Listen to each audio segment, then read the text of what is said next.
നമസ്കാരം, എല്ലാവർക്കും എൻ്റെ പുതിയ വീഡിയോയിലേക്ക് സ്വാഗതം. ഞാൻ കഴിഞ്ഞ വീഡിയോയിൽ സ്കെച്ച് ബുക്കിനെ പറ്റിയാണ് പറഞ്ഞു വന്നത്. അപ്പോൾ ഇപ്പോൾ ഞാനിവിടെ സ്കെച്ച് ബുക്ക് ഓപ്പൺ ആക്കി വെച്ചിട്ടുണ്ട്. ഇതിൽ ഞാൻ കുറേ ഓപ്ഷൻസ് കാണിച്ചിരുന്നു. അപ്പോൾ കൂടുതൽ ഓപ്ഷൻസിലേക്ക് കിടക്കുന്നതിന് മുമ്പായിട്ട് ഇത് നമുക്ക് ഇതിൽ വരച്ച ഒരു വേർഡ് അത് എങ്ങനെയാണ് കോറൽ റോയിൽ കൊണ്ടുപോയി നമ്മുടെ കട്ടിങ്ങിന് ഉതകുന്ന രീതിയിൽ മാറ്റിയെടുക്കുന്നതെന്ന് ആദ്യം കാണിക്കാം. ഇപ്പം ഞാനിവിടെ ഒരു ബ്രഷ് സെലക്ട് ചെയ്തിട്ടുണ്ട്, ചിസൽ ടിപ്പ് പെന്ന്.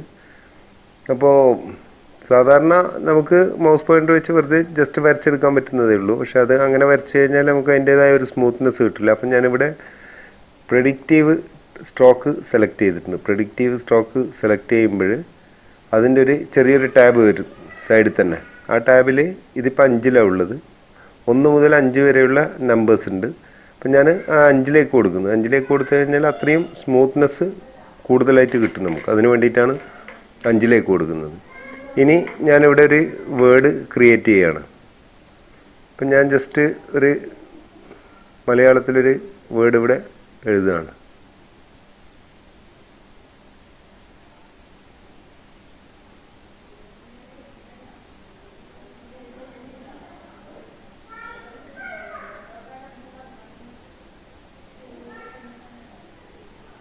താമര.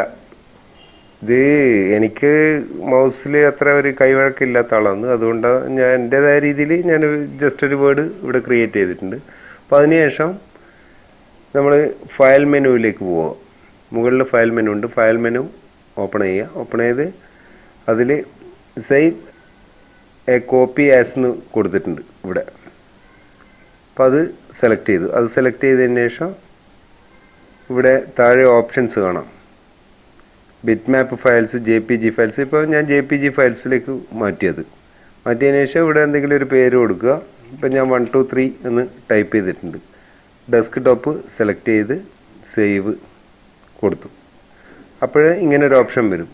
അപ്പോൾ ഇതിൽ ഞാൻ ഹൈ കൊടുക്കുന്നുണ്ട്, ബെസ്റ്റ് ലാർജ് ഫയൽ. ഓക്കെ. അപ്പോൾ അത് നമ്മുടെ ഡെസ്ക് ടോപ്പിൽ അത് വന്നിട്ടുണ്ട്. സാധാരണ JPG ഇമേജ് ആയിട്ട് അത് ഇതിപ്പോൾ ഞാൻ ഓപ്പൺ ചെയ്ത് നിങ്ങൾക്ക് കാണിച്ചതാണ്. ആ JPG ഇമേജാണ് ഇത്. ഞാൻ സെലക്ട് ചെയ്ത് സേവ് ചെയ്ത് വെച്ചത്. അപ്പോൾ അതിനുശേഷം കോറൽ ഡ്രോ ഓപ്പൺ ആക്കുന്നു. ഓപ്പണാക്കി ആ താമര എന്ന് എഴുതിയിരിക്കുന്ന ആ JPG ഇമേജ് ഇതിനകത്തേക്ക് ഇട്ടു. ശേഷം ഞാൻ അത് സെലക്ട് ചെയ്ത് മുകളിൽ ഫയൽ മെനു ബാറിൽ ബിറ്റ് മാപ്പിൽ ക്വിക്ക് ട്രേസ് കൊടുത്തപ്പോൾ നമ്മൾ വരച്ചിരിക്കുന്ന ആ ഇമേജ് ഇവിടെ ട്രേസായി വന്നിട്ടുണ്ട്. ഇത് ആദ്യത്തെ ഒറിജിനൽ ഇമേജ്. ഇതിപ്പം ട്രേസായി വന്നിരിക്കുന്ന ഇമേജ്.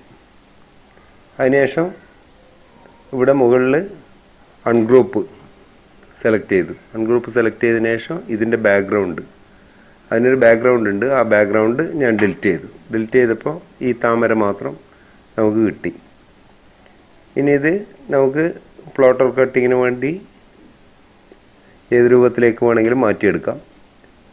അപ്പോൾ അത് ഔട്ട്ലൈനായിട്ട് മാറി. ഇനി ഇതിൽ എന്തെങ്കിലും ഒരു ചെറിയ മാറ്റങ്ങൾ വരുത്തണം എന്നുണ്ടെങ്കിൽ അതും ചെയ്യാൻ പറ്റും. ഷേപ്പ് ടൂൾ എടുത്തിട്ട് നമുക്ക് ഏതെങ്കിലും ഒരു കേവ് അത് അതിൻ്റെ കുറച്ച് പൊസിഷൻ മാറ്റണം എന്നുണ്ടെങ്കിൽ ഇങ്ങനെ ഷേപ്പ് ടൂൾ വെച്ച് നമുക്ക് മാറ്റിയെടുക്കാൻ പറ്റുന്നതാണ്. അതല്ല ഇതിൻ്റെ അലൈൻമെൻറ്റ് ഒന്ന് ക്ലിയർ ആക്കണം എന്നുണ്ടെങ്കിലും ചെയ്യാൻ പറ്റും. ഇതിപ്പോൾ ഞാൻ ഇവിടെ ഈ താ എന്നുള്ള അക്ഷരം സെലക്ട് ചെയ്യുമ്പോൾ ഈ റൗണ്ട് അവിടെ കട്ടായിട്ട് പോകുന്നുണ്ട്. അപ്പോൾ അത് എന്ത് ചെയ്യണമെന്ന് വെച്ചാൽ ഒന്നായിട്ട് സെലക്ട് ചെയ്യുക. ആ തായും ആ അകത്ത് വരുന്ന ആ റൗണ്ടും കൂടെ ഒന്നായി സെലക്ട് ചെയ്തതിന് ശേഷം മുകളിൽ കമ്പൈൻ അത് കൊടുത്തു കഴിഞ്ഞാൽ അത് ഒന്നായിട്ട് വരുന്നതാണ്. ഇതിപ്പോൾ ഇതിൻ്റെ പൊസിഷൻ മാറ്റി വെക്കണം എന്നുണ്ടെങ്കിൽ അങ്ങനെ പൊസിഷൻ മാറ്റി വെക്കാം. ഇപ്പോൾ താമര എന്നുള്ളത് ഞാൻ കുറച്ച് ഒരു ചെറിയൊരു അഡ്ജസ്റ്റ്മെൻറ്റ് കൊടുക്കുകയാണ്. അപ്പോൾ നിങ്ങൾക്ക് ഏത് രൂപത്തിൽ വേണമെങ്കിലും നിങ്ങൾക്ക് അത് മാറ്റിയെടുക്കാൻ പറ്റും.